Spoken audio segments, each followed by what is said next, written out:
Welcome back to the Ice Bath Sports Podcast. I'm Griff. I'm Matt. And we've got a late episode this week. It is currently Friday, the day after the Saints and Jaguars game. Let's talk about Week 6 first, though. Yeah, Week 6, I missed some of the games because I was at the Eagles-Jets game, unfortunately. But I was able to go back, watch some of the games back, and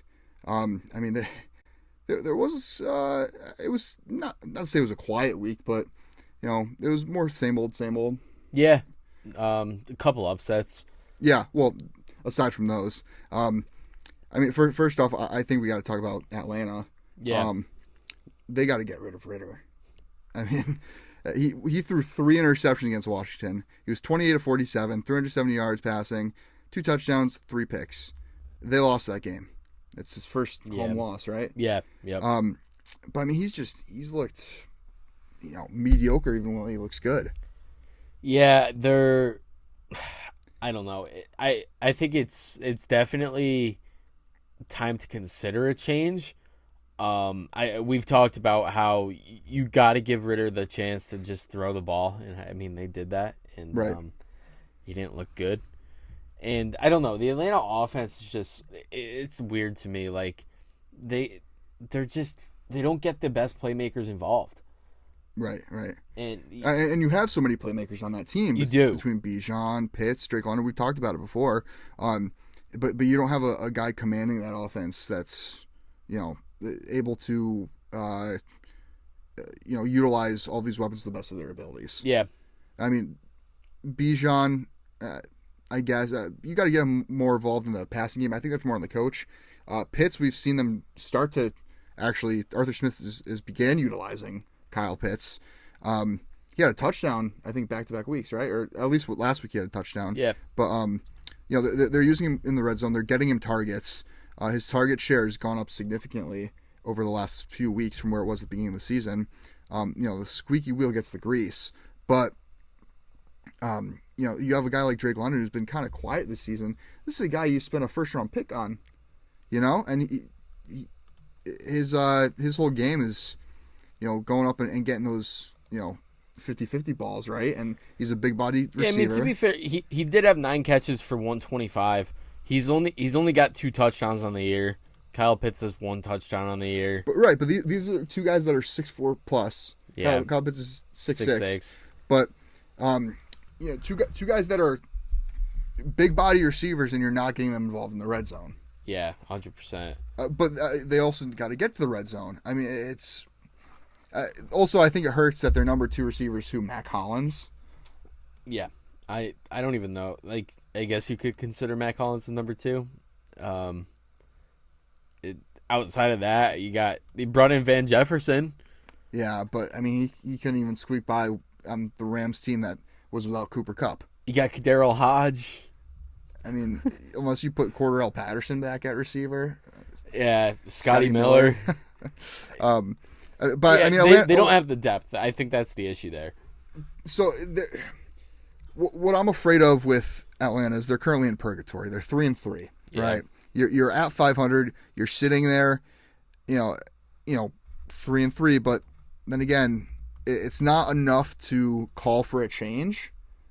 But you're also close enough to being first in that division, right? You're right. A game out. Yeah. That why not make a change now to somebody like Taylor Heineke, who can maybe provide a spark for that offense? The defense hasn't been horrible, and use Taylor Heineke to get the best use out of your weapons you have in offense. Yeah, the problem is though the division is so weak. They're gonna win 8-9 games, probably. Like, I don't think that's unrealistic to expect from that team. They're not going to have a good draft pick, and they're not going to be in a position where they're going to be able to take the top quarterback. So they're going to have to make some decisions. Like, do you throw together a huge package to trade up for a quarterback? I don't necessarily think they're just a quarterback away. Like, they need to add other pieces, too. I think they could be a quarterback away. Because that's secondary. Jeff Okudah has been putting together a quietly great year. I think the defense is really solid. It is, but especially the secondary. But you have a playmaker in almost every skill position on offense. You have Bijan Robinson at running back. You have Drake London at receiver. Kyle Pitts at tight end. I mean, those are three guys that you implement those three guys on any other team with a competent quarterback, and that's a top 10 offense in the NFL. That's fair. I mean, and these guys are still young. I mean, there's a lot of talent to be had there, but I don't think Desmond Ridder's that guy that's going to get it done. I think you've seen that throughout the first 6 weeks. I think now, while you're still in contention to maybe win the division and make the playoffs, I think now is the time, when you're still early on the season, to make that quarterback change and, try to get the offense going. I mean, the offense has been decent, but it's not living up to the best of the abilities when you have a first-round receiver, a first-round tight end, a first-round running back, who all are very talented. I mean, 2 of those 3 were considered generational talents. Yeah. Bijan, Kyle Pitts. Yeah. It's been kind of aggravating to watch. Yeah. I think... No, I agree with you. I do think a change would help. I don't know if Heineke's much of an improvement over Ridder, though. I mean, he's got more experience. He has experience, but do you remember a couple of years back, was it 2021, when he came in for Washington? Yeah. And he was playing lights out, and he was working with a lot less. That is true. And they even went on to, they beat Tampa. Yeah, they did. They beat Tom Brady in Tampa Bay, and he had a great game. I mean, and he's the type of guy, like, he can do exactly what Desmond Ridder can do, but better. That's fair. Because Ridder, he's not known for having a big arm, a deep ball. Yeah. Now there's Heineke, but Heineke can scramble just as well as Ridder can. He can make those short throws when needed, and he's probably going to play a little smarter. And he's he's a guy with a lot of grit. I think that's what a lot of it comes down to, is the IQ. Yeah. I don't think Ritter's comfortable enough, and I don't think his decision making is there. And Atlanta's not going to be the team that's going to be able to develop that. Yeah, I mean, I think the issue is that NFL teams are just so bad at developing quarterbacks nowadays that if you're not like an absolute stud coming out of college, if you're a project guy, there's not a really good chance that you're going to succeed. Yeah, I mean, there definitely isn't the same patience that there once was. Yeah. I mean, rare occurrences are the Jordan Loves or the Patrick Mahomes where you let him sit a year. But a guy like Taylor Heineke can come in and do what Ritter's doing, but better. That's fair. And like I said, you put any other competent quarterback in that offense, and they're a top 10 offense in the league. I think Ritter's only being held up by the crutch of the fact that he has all these offensive weapons. That's fair. All right, let's move on. It's enough about the Falcons, not to beat a dead horse. How about the 49ers taking their first loss of the season to the P.J. Walker-led Cleveland Browns? Yeah, that was a surprise. That came down to a last-minute field goal. That Browns D is really good. Yeah. They've been really good all season. They have. And, I mean, Myles Garrett was just eating up Trent Williams all day long. Granted, Trent Williams was hurt, but still, I mean, the 49ers offense could not do anything at all. And it doesn't help that Christian McCaffrey and Debo left with injuries throughout the game. Right. Their first drive, I thought they were going to just blow them out. Their first drive was a quick, it was like 9 plays right down the field, 75-yard touchdown, whatever. Right. But, I mean, it's going to be interesting because that was the true test for Brock Purdy. We saw how, mediocre and pedestrian he looked against the Browns. He had 12 of 27, 125 yards, touchdown and a pick. But does that really tell the whole story? He's I've always thought he's a system quarterback. Oh, 100%. He's the most system quarterback out of any system quarterback that can system quarterback. But, now he's without an elite playmaker in the backfield and an elite playmaker out wide. You still have George Kittle and Brandon Ayuk, but they did say they without having being surrounded with all of those weapons, will he still produce and win games? Well, they're saying that CMC and Debo have a good shot to play Monday night. I saw that, but I mean, is it smart to play them Monday night? I mean, you're playing the Vikings, who I mean, they're not the most intimidating team. No, that's true. And why force them out early when it should be a winnable game regardless. I think Debo plays. I think they sit CMC. I mean, you got to play it safe. I mean, one of the reasons I was cautious about drafting CMC this year was because I thought the Niners weren't going to use him as much. I thought they were going to save him for the playoffs. Yeah. But no, I mean, they've let him go full throttle. They've unleashed run CMC upon the world. And, I mean, this is the big concern that a lot of people had with CMC is the injuries. Listen, I think in fantasy, I'm taking Jordan Mason over Elijah Mitchell any day right now. Yeah. I think Jordan Mason's going to be the guy if CMC doesn't go. And it's going to be a heavy pass game probably. Rely on Kittle, rely on Ayuk, and let Purdy just air it out. Yeah, I mean, Ayuk's looks good this year. And I think going up against the Vikings, it's a game where you're able to do that. The Vikings secondary is mediocre at best. Yep. And I think this is the game where you really see what Purdy's made of. Coming off a tough loss, coming off a game where he played terrible. Mm-hmm. He's got to go out there and lead the team to the win, especially if there's no CMC. Yeah. I mean, they'll be able to game plan for, if they have CMC and Debo or not. Right.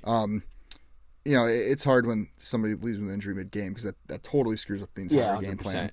But that just goes to show, I mean, that's football for you. That's the glaring weakness for Purdy right now is, we saw it in this Browns game. When something like that occurs, when he's faced with adversity mid-game, is he able to adjust? Yeah. Can he make those adjustments and overcome those difficulties? But Niners aren't the only team that took their first loss. Yeah, I was hoping to avoid this, but I don't think we can. The Jets. Jets. Yeah. Yep. Get it out. All right, it's out. We're good. Man, I'll tell you. Our defense is really good. Being at the game, you would have thought that the Jets just won the Super Bowl. Something they haven't done in 50 years. Our defense is really good. Oh, yeah. Your defense is unbelievable. I mean the Williams brothers, you got... I think I saw that Quincy Williams and C.J. Mosley are ranked 1 and 2 for coverage linebackers, too. Oh, really? Yeah. And that game was played without Sauce and without DJ Reed. Mm-hmm. Craig James looked really good. He came from Philly, right? Yeah. Yep. That's gotta hurt. Yeah. No, Shout out Joe Douglas. I felt like the first quarter we just absolutely dominated. Yeah. 100%. I mean the first half, and then come halftime after halftime, Robert Saleh was able to make those adjustments like we were just talking about, and he was able to come out and shut us down. I mean, Jalen Hurts threw 3 interceptions. That doesn't help. Jalen Hurts, I think, single-handedly lost that game. I think his decision making that game was just really bad. Well, because we that drive right before you guys scored, Hurts makes a horrible read.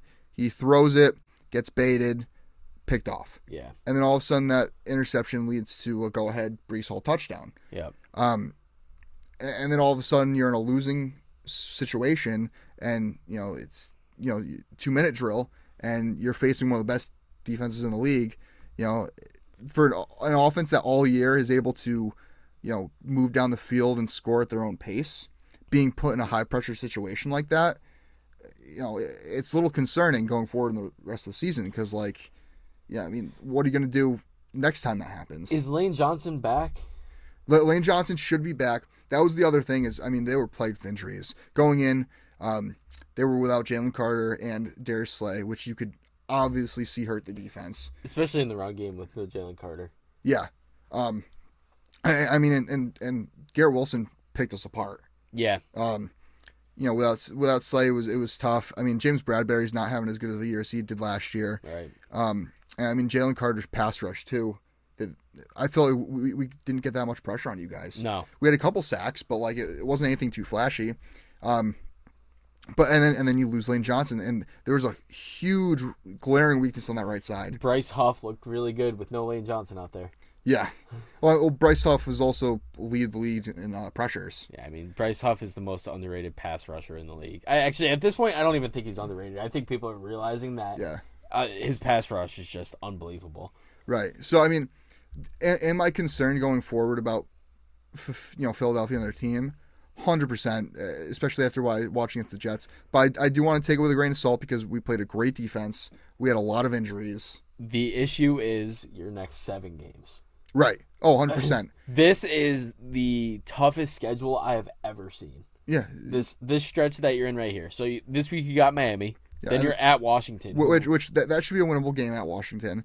This should be a winnable game, but they do always play you guys tough. Yeah, they do. This Miami game is crucial. We need to win this one. You're coming off a loss. Yeah. You can't fall into a slump now. Yeah. You need to come out strong. You're home. You're playing Miami, they're a hot team, but this is a huge bounce back game that you need to win. And you're going into Washington, like you said. Washington plays is really tough. And then we're home against Dallas, which, Dallas always plays us tough. Then you got KC, Buffalo, San Fran, and Dallas again. Yeah, KC, Buffalo, San Fran, sandwich between Dallas. Like you said, this is probably the toughest schedule I've ever seen. Yeah, this is a team have to this go is through. Crazy. In a 7-week span, it's really going to test Philly, and it's going to expose any weaknesses because, let's face it, Dallas has a really good defense. Buffalo has a really good defense. San Fran has a really good defense. KC's defense has been playing pretty good. Yeah, and Washington, like I said, they play us well. So Jalen Hurts needs to get right.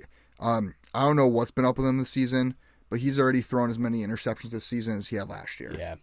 And we're not even in a week 7 yet. Yeah, or we are in week 7, but at first I thought a lot of it was the shoulder bothering him, but it's not even like the throws that he has to make. It's just his decision making right now. He's not confident. Yeah. No, it's 100% the decision making, and I forget who was on the broadcast last night that said it, but they were describing Derek Carr, and they're like, you can tell when a quarterback is unsure about the plays and play calling because it shows out in the field, and that just goes to show how well the coach is preparing them for the games. And I think this falls on not just Nick Sirianni, but our offensive coordinator Brian Johnson as well. Philly has looked. Just the play calling's been vanilla. Yeah. It's been so plain. It's so predictable. I was at the game. I called the first 5 plays exactly of what was going to happen, who the ball was going to. That's how predictable it was. Yeah.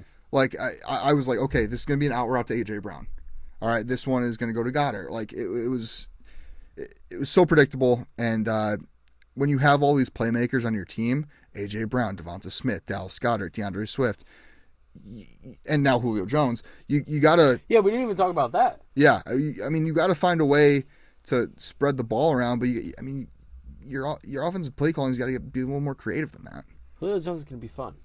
Yeah, You needed a third receiver. We did. Quez went to IR. Not that Julio's got the same spark that he did when he was in Atlanta. We saw him regress when he went to Tennessee. We saw him regress in Tampa. But this is a way that Julio could go out on top in his career, give him his one last moment, and I think in a receiving room with A.J. Brown and Devonta Smith, where one, he could be a leader for those guys, right, and two, maybe provide something for that offense as a third receiver, third option, somebody in the red zone.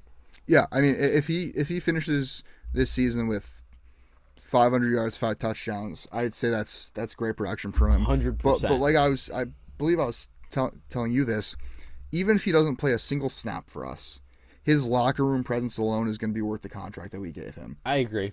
He brings this veteran experience, his veteran leadership, and Devonta Smith has said he looks up to Julio Jones. He models a lot of his play style off of him. And A.J. Brown loved him. And A.J. Brown and him are pretty close, apparently. Yeah, so A.J. Brown's one of the guys that pushed for Tennessee to bring him in. Right. And I think this shouldn't have anything but a positive impact on this offense. And hopefully, Julio's able to give Hurts some pointers and help in his decision making. But like you said, Hurts has just looked off this season. Yeah. But with those two teams taking losses, they're both 5-1. Joining them at 5-1 are the Dolphins and the Lions. Yeah. I mean, they both continue their dominance. The Finns beat the Panthers 42-21. Yep. Mostert stays high. He had 17 carries, 115 rushing yards. Rushing yards, 2 rushing touchdowns, 3 catches, 17 yards, and a receiving touchdown. Yeah. Without Achane there, he's been a beast. He has been a beast. Who could have seen him coming out and exploding the way he has? I just sold high on him in one league. Oh, really? Yeah. So did I. I got Eckler out of it, so I mean. Yeah, I mean that's pretty nice value. You had to know one of those guys in that Miami backfield was going to pop off. I always figured they were going to trade for somebody, and it was going to be whoever they traded for. But going back to Mike McDaniel's days in San Fran as the run game coordinator, they always had these super cool, intricate blocking schemes that would always open up huge holes for the running backs. So it's no surprise to me that Mostert's taking off. It does surprise me that it is Mostert who's the one that's been going off. I'm a little curious to see what's gonna happen. It looks like this week Jeff Wilson's gonna make his season debut. Coming off IR. I mean, he was designated to return last week. Practiced last week, just wasn't ready to go yet. When he comes back, I think he's gonna be the number 2, and he's gonna take on that Achane role. Yeah. And yeah, Mostert's still gonna get his touches. He's still gonna put up numbers. But we've seen those two work together in Mike McDaniel offense. Like, it's gonna be you're adding more speed. Yeah, it's a nice 1-2 punch. Yeah. Yeah, and you'll get Achane back in a few weeks, right? Yep. Like, I mean that's gonna be running back by committee once Achane's back, but I think they all serve as viable running backs in fantasy just because of the upside that McDaniel's running schemes have. The Lions also had a big one. They defeated Tampa Bay. Yeah. 20-6. Yep. Defense looked really good. It did. I mean, yeah, the Lions have really impressed me this year. I thought they were going to be better. I thought they were going to be improved. They were solid last year. They toed the line of making the playoffs. I didn't expect them to be this good. The roar is being restored. I'm all in on this Lions team. They're a fun team. I mean, and Amon St. Brown's been a beast this past week. 12 catches, 124 yards, and a receiving touchdown. He's a top 10 receiver in the league now. Yeah, he's unreal. I was a big fan of him coming out of college, but again, just like the Lions going into this season, I didn't expect them to be this good. No, I thought they were gonna be good. I didn't think they were gonna be able to dominate. Amon St. Brown, in my mind, I thought he was going to be like a Terrace Marshall Jr., Donovan Peoples-Jones type of player, where he was like going to serve as a 2 or 3 to the offense, and he was going to get your first down when you need it.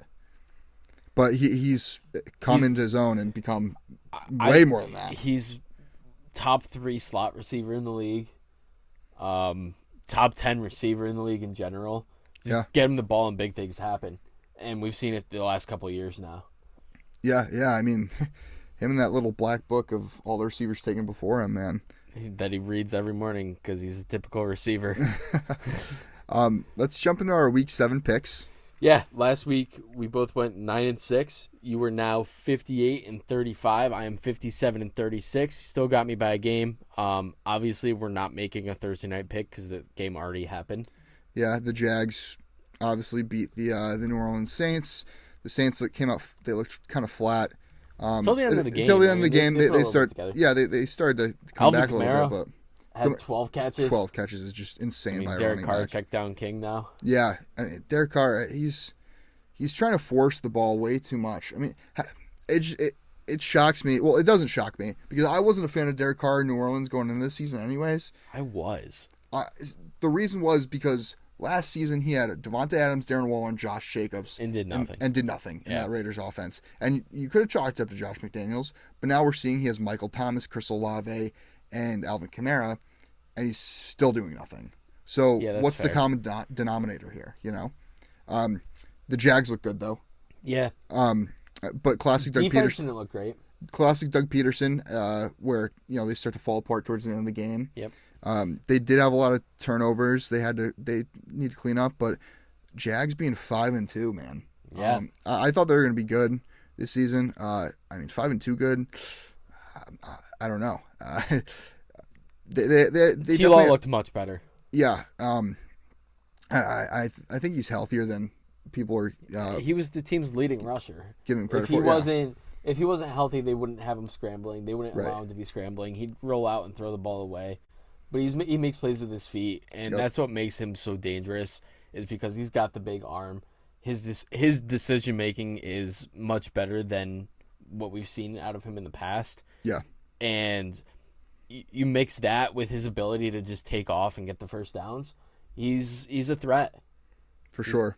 Yeah, and Doug Peterson and all people, he's going to utilize that. He's going to, take advantage of I will those say I would have picked intangibles. I would have picked Jacksonville to win that game. Yeah, no, same here. Okay, we're 1-0 this week. Yeah, well. Jumping in the first game, we have Vegas at Chicago. Yeah, I'm gonna go with Vegas here on the road. I also need to go with Vegas because no Justin Fields. No Justin Fields is huge. Tyson Bagent, baby, T-bag. His story's crazy, dude. Yeah, he was D2 quarterback. Yeah, and now he's starting to run an NFL team. Good for him. But because he's also starting on my dynasty team. But for that reason, I'm taking the Raiders. I mean, Max Crosby's gonna eat. Yeah, the Raiders' defense has looked pretty solid. They've won what 3 games in a row now. Yes. Yeah. Yeah. I mean, they've Steelers, Pats. No, I'm sorry. They've won 2 games in a row. Oh, okay. They No, not Steelers. I meant Packers. They beat the Broncos, lost to the Bills, Steelers, Chargers, but then have beat the Packers and Patriots. Obviously closer games, but yeah, I mean the defense looks better. It looks improved. They're taking advantage of those offensive weapons. What does scare me though is Jimmy Garoppolo, I believe, is out. Is he? Yeah, I mean. Oh yeah, he did get hurt. Yeah, he's hurt, but is Hoyer gonna start? Either Hoyer or Aiden O'Connell. But I mean, still, when he went down, they brought in Hoyer, and I wonder if that was just because like you don't want to throw O'Connell into. Actually, O'Connell was inactive. Yeah, but the thing with O'Connell though is he looked great in the preseason. Yeah. He didn't play great against the Chargers when he played though. No, but I mean, Hoyer looked good. He was 6 of 10, 102. But it comes down to the Raiders have better weapons on offense too. I think, I think Hoyer ends up getting the start. I don't see why they wouldn't start Brian Hoyer. Just rely on the run game. Yeah. Chicago's run D isn't that great. No. Yeah. They sure could have used Jalen Carter. Yeah, they could have. Yeah. So I'm taking Vegas. Yeah, me too. Cleveland at Indianapolis. Ooh, this one's tough. I got to go Cleveland. I mean, coming off a huge win against San Fran, that defense is just unbelievable, and Gardner Minshew looked terrible. Yeah, so I forget where I saw it and what the record was, but Gardner Minshew has a significantly better record coming into games, like for an injured player, than getting the start. Really? Yeah, like who the hell keeps track of that? I don't know, but like whenever he starts a game, Gardner Minshew is like bad. Has like a horrible record, like 30% win percentage or something like that. But then like when he comes in as a like backup for an injured quarterback, mid game, I think he has like a crazy stupid like win percentage. But so he's made for those like clutch moments like that. But I don't know, he's not the type of guy that built a franchise around. He's perfect backup. But I mean, Anthony Richardson out for the season now. Yeah. I mean that's a big loss for Indy. I mean they're what 3-3, but still. Yeah, I have a quarterback idea for them, and that I was just thinking about in my head. That's why I was kind of just sitting here. The Cardinals designated Kyler to return from IR. Mm-hmm. Kyler's going to begin practicing and probably return very soon. Right. I said the Colts go get Josh Dobbs. But then Josh Dobbs has to go and learn a whole offense and stuff. I mean, you're probably safer with Minshew right now. No, that's fair. Just because he knows the offense, and I mean, it benefits him. Look at Josh Downs. Josh Downs has, I believe, a 30% target share when Minshew's been in the game. Does he really? Oh, yeah. Wow. Huh. Yep. Interesting. And, I mean, but we were talking about that earlier. Cleveland's defense has been lights out. They should be getting Deshaun Watson back. I don't think he's gonna play. Oh, is he not playing? I don't think so. I was reading reports early in the week that he was trending up. I was, I don't But know. But even then, he did. Oh, he practiced. He practiced today. Oh, Yeah, he's looking like a go for this. Right. Okay. Yeah. Yeah. So I mean, with Cleveland's has their starting quarterback back. They're better. Their defense is good. Yeah, you think? I gotta go Cleveland. Get the edge there. Yeah, no, I agree. Buffalo at New England. I'm Buffalo. Yeah, I mean Buffalo easy. New England has been one of the worst teams in the league. They did put up a little bit of fight against the Raiders, but not enough. Yeah. They're 1-5. Mac Jones is not good. I mean, at this point, I feel like you gotta tank and go for either Caleb Williams or Drake May or one of those top tier quarterbacks. I agree. And pair him with Bill Belichick, and then see another 20-year dynasty. A lot of talk about firing Belichick. See, I don't agree with that. I don't think you're able to fire a guy that has brought that much success to your organization. I agree, but he hasn't been able to adapt, especially as a GM. And he hasn't been able to build the team for success, especially on offense. The O-line's really bad. They don't have any weapons outside of like Ramondre Stevenson. Their number one receiver is Devontae Parker or Kendrick Bourne. Bill Belichick cannot be the GM of the Patriots and have a successful team. He's got to either... the problem is he'll never agree to a lesser role just to coach again. No, 100%. And I think that's where they kind of shot themselves in the foot. Maybe you have that conversation with him of like, hey, he you got to retire, can't be calling the shots. I mean, you're right. Well, on the offensive side of things, defense has been true. The defense has been good. Yeah, I mean their defense. The problem is their injuries on defense. Right. Yeah, that's exactly. The whole secondary's been banged up. Like he's not. It's not his fault that the players are getting injured. Right. That's true. You lose Judon, you lose Christian Gonzalez, Jack Jones, Jonathan Jones, Aaron Jones. Yeah, like it's not his fault that these injuries are happening, but you're right that he did put the offense in a bad spot going into the season. Yeah. And this goes back to a couple of years ago too, where he's gave Hunter Henry and Jonnu Smith both massive contracts in the same free agency period. Yep. Like. And then you're still with Hunter Henry and Mike Gesicki. Yeah. Well, that's the other. Yeah, you go and you invest in Mike Gesicki instead of going out and getting somebody like DeAndre Hopkins. Right. It's just. I mean, Mac Jones. I don't think Mac Jones is the greatest NFL quarterback, but I also don't think he's been put in the greatest situation. 100%. No, not at all. I mean, you put Mac Jones in the Niners system, he's doing just as well as Brock Purdy, if not better. Probably better. Yeah. No, I agree. Anyways, Buffalo's been great. Their defense is great. They did struggle against the Giants, but I just think that's because Brian Dable kind of knows, Sean McDermott and his tendencies. So I think I chalk it up to that. But I think Buffalo bounces back here. This should be a blowout. Got Washington at the Giants. I'm gonna go with the Giants at home here. I thought I was making a bold pick taking them, but yeah, no, I am too. Yeah, they should have won last week. Mm-hmm. They look better. I think Tyrod Taylor provided that spark. Yeah. That I thought he would. Daniel Jones playing this week? I think that's still up in the air. I mean, it's tough. He has a neck injury, dude. I know. I don't know, but yeah, I mean, I think regardless, I think the Giants are just a better team. The defense has been playing better. They always play Washington well. Giants are home. This is what are they, 1-5 as well? Yeah. I mean, you can't go and mail it in after 6 weeks. No, I agree. And these NFL teams have more integrity than that. They're not going to tank. I like the Giants at home. I think they pulled the upset on Washington. I agree. Atlanta at Tampa. I'm going to go Tampa here at home. Same. Just for the reasons we talked about. Atlanta is it's just they can't get it going on offense. No, and Tampa's coming off a big loss to Detroit. Yeah, they're home. Tampa's defense is solid. Yep. Their offense is just pretty damn good. Yep. And I mean, Baker Mayfield's been playing with a chip on. Came from he's been playing with a chip on his shoulder. Yeah, 100%. Yeah, I like Tampa for all the reasons you just said. Big Mike Evans game. You think so? Yeah, Well, it depends. Does he drop Terrell? probably.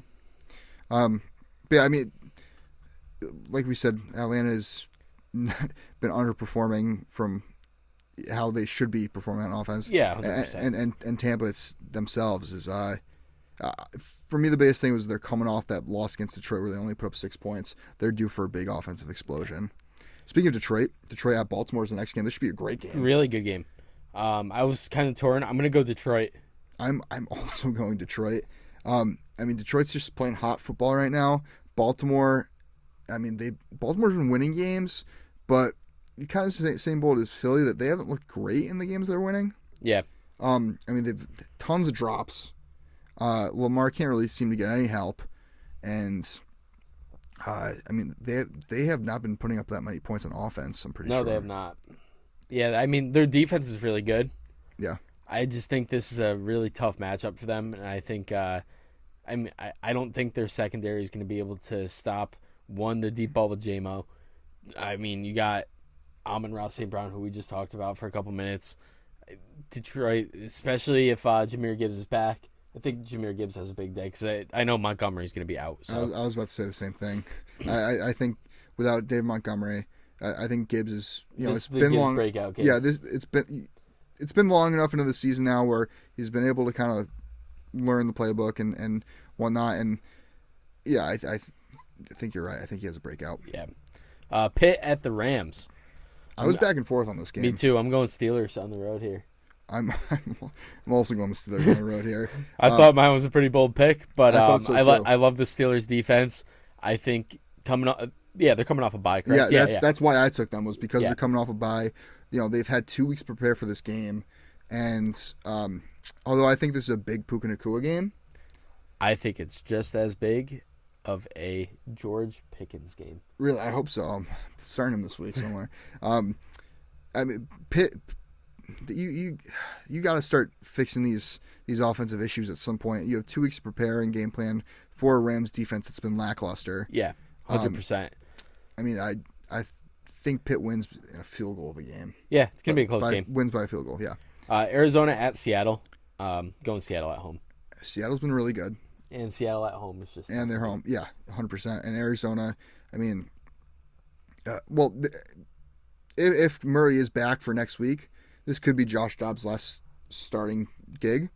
I think we could see a big day from Josh Dobbs just because he's kind of like this could be it. Yeah, this could be it. Like you said, maybe he does get traded to someone like the Colts, and this is kind of like showing what you're going to get. It's like the Will Grier last preseason game from Dallas kind of moment. Yep, that type of thing. But yeah, I got to go Seattle at home. Yeah, I agree. Green Bay at Denver. I got to go Green Bay here. I'm also going Green Bay. I mean, Green Bay has been underwhelming. 100%. Denver's just not good at football. Yeah, Denver's been really bad. They're not good. Yeah. No, I mean, Denver, they put up a bit of a fight against KC on Thursday night, but it's also a Thursday night game. It's Thursday night. I chalked that up because it's a divisional game. I mean, it was Russell Wilson's first kind of bad game, though. He didn't even throw for 100 yards, did he? Yeah, no, he played pretty bad. It was really bad. But I mean, I think Green Bay's a better team than they've been playing. I agree. I mean, they're 2-3. Their offense is much better. Yeah, they're 2-3. I think if they can get things going early against Denver, and they can incorporate the run game, and as long as Aaron Jones comes in, I was just going to say if Aaron Jones is back and can have a semi-full workload, I think they win this game pretty easily. 100%, I agree. Give me Green Bay. Chargers at KC. I'm going to go edge KC. I'm going KC by 2 scores. I could see it. I mean, the Chargers, talk about another team that's been underwhelming, but that's just because Brandon Staley is a horrible coach. I mean, we could say it every single week. Yep. Nothing changes. I will say it every single week. Nothing will change. Brandon Staley's a bad coach, and he's the reason that team will not be successful. Thank you very much. Miami at Philly Sunday night game. I mean, and Casey's been winning games regardless of, who they've been playing. They just, Yeah. I don't know, have certain calls gone their way some games? Yeah, but, Pacheco's also been playing pretty well lately. Yeah. And he's explosive. Yeah, he's getting hot. Yeah. Yeah, Casey. Miami at Philly, like you said, I can't pick against my team. Yeah, I don't believe you. Unless it's like blatant. Yeah. I got to go Philly at home. I mean, you're coming off a big loss against the Jets, your first loss of the season. This is a crucial bounce-back game before you go into a crazy 6-week stretch where you play all the games that we mentioned earlier. This one's really hard for me to pick against Philly, but I'm picking against Philly. I'm 0-1 when I pick against Philly because I picked the Rams over them. But I think the Miami offense is just so good. Is Slay back? I think he should be back. I think both him and Jalen Carter, it was minor injuries. Okay. That just kept them out. One might have been sick or something too. The problem is you can't cover Tyreek Hill no matter who you are. I don't think we're able to compete with the speed on that offense. Yeah, the speed is the. But I think for us, we need to get to Tua, and I think with that offensive line, I think they're going to get worn down fast. I think this game's a shootout. I agree because Miami doesn't have that great of a defense. No, they haven't. And they don't have Ramsey back yet. Yeah. Yeah, I think it's going to be a shootout. I think Philly wins. I think I can't wait for this. I think this comes down to another 2-minute drill. Yeah. For Philly at the end of the game, I think we are able to execute it, a lot better than we did last week.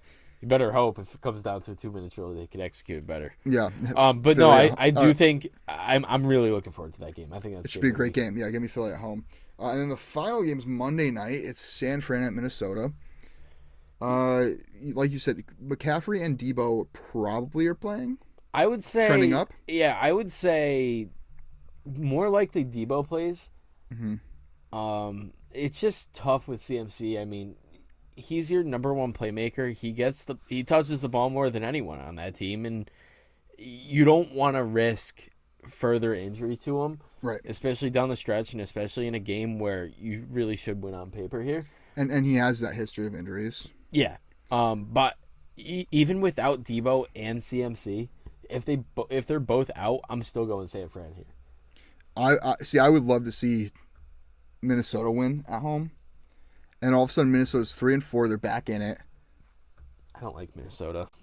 I don't know why. I have no reason to not like them. I just don't like them. Yeah, I mean, I like San Fran to win this game, but I would love to see this be a trap game where Minnesota comes out and beats San Francisco, and all of a sudden Minnesota's 3-4 and they're back in the contention for a playoff spot. Yeah, I just can't see it. And then also that way, being a Justin Jefferson owner, he won't miss the entire season. But yeah, give me San Fran. And teams on byes this week include Cincinnati Bengals, the Dallas Cowgirls, Tennessee Titans, New York Jets, Carolina Panthers, and the Houston Texans. Yeah, dude, the NFL scheduling's been so weird. I saw a tweet. It was like there's a week with like 6 teams on a bye, then 0, 2, 6, 0, 2. It was like I don't know what they have some computer figuring out all the scheduling and I won't.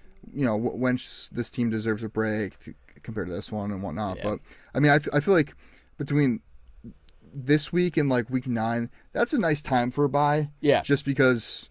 You're about halfway through the season, which speaking of halfway through the season, we're week 7 halfway through the fantasy season. Yep. For most leagues. So that's exciting. But it is exciting. That's gonna do it. That's gonna wrap us up. Yeah, we'll see you guys next week. Check us out on social media. We're at IcePath Sports on Instagram and TikTok, at IcePath Pod on Twitter/X. And you can check out the video version of this episode on the IcePath Sports Podcast YouTube page. We'll see you next week. And as always, stay cool.